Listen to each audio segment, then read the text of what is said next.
A day in my life bilang isang nanay, kaya tara, samahan niyo ako. Wala na muna tayong pa-intro-intro mga mare, pagkagising eto at bumaba na kami ni Habila. Siya na nga ang nagpresenta na magbubukas ng bintana kaya hinayaan ko na. Kapag talaga madalas na nakikita ng mga bata yung ginagawa natin, ako asahan mo, gagayahin at gagawin din nila. Habang nagmumuni-muni nga si Habila sa bintana, eto at kinuha ko na yung uulamin namin. Gusto nga ni Papa na manok na lang yung lutuin ko, ang kaso baka tubuan na nga kami ng pakpak sa kakamanok. At dahil favorite nga ni Habila yung burger steak, eto na lang yung naisip kong lutuin dahil masarap din naman to mga mare. Pinrito ko nga muna yung mga burger steak at eto naglagay na ako ng butter at harina. Hindi nga kompleto yung sahog nitong lulutuin ko dahil wala talaga akong mabiling mushroom dito sa malapit na tindahan. Tulog rin kasi si Papa kaya wala akong mautusan, kaya eto sibuyas at bawang na lang yung nilagay ko. Naglagay na nga rin pala ako ng paminta at ng pork cubes at nung okay na nga yung lasa, eto nilagay ko na itong mga burger steak. Pagkatapos kong maluto, ayan, kumain na rin kami ni Habila at meron pang ang dumating na parcel. Inaalog-alog ko pa nga dyan mga mare dahil hindi ko talaga alam kung kanino to galing. Minsan kasi iba yung items na dumarating, lalo na at mahirap yun kung collaboration. Na-experience ko na nga yun mga mare 2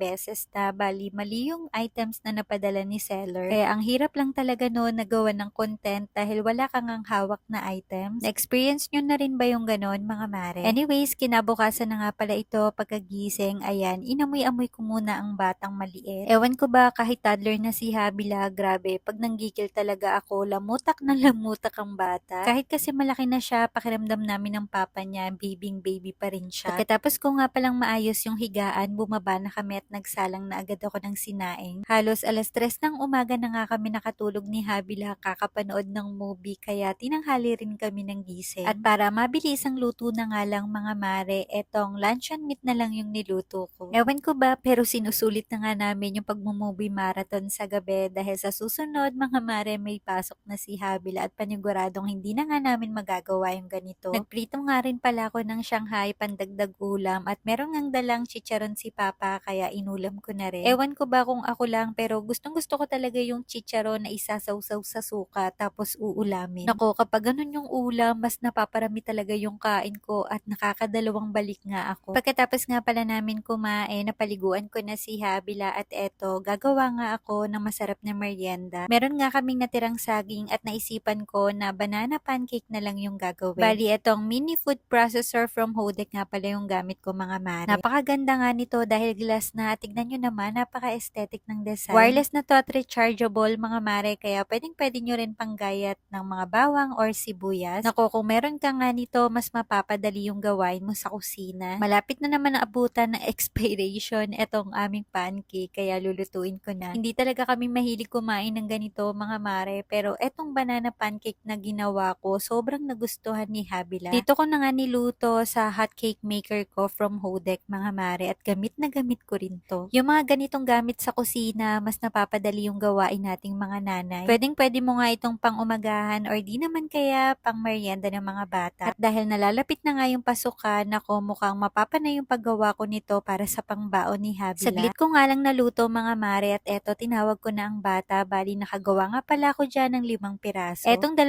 natira para yan kay Habila mga mare at kayang-kaya niya nga yung ubusin dahil pag nagustuhan ng bata, nako, mas napapadami yung kain. As you can see nga thumbs up pa ang bata at tuwang-tuwa nga sa merienda niya. Kung gusto nyo nga rin pala nitong mga nabanggit ko, ilalagay ko dito sa yellow basket or sa comment section yung link.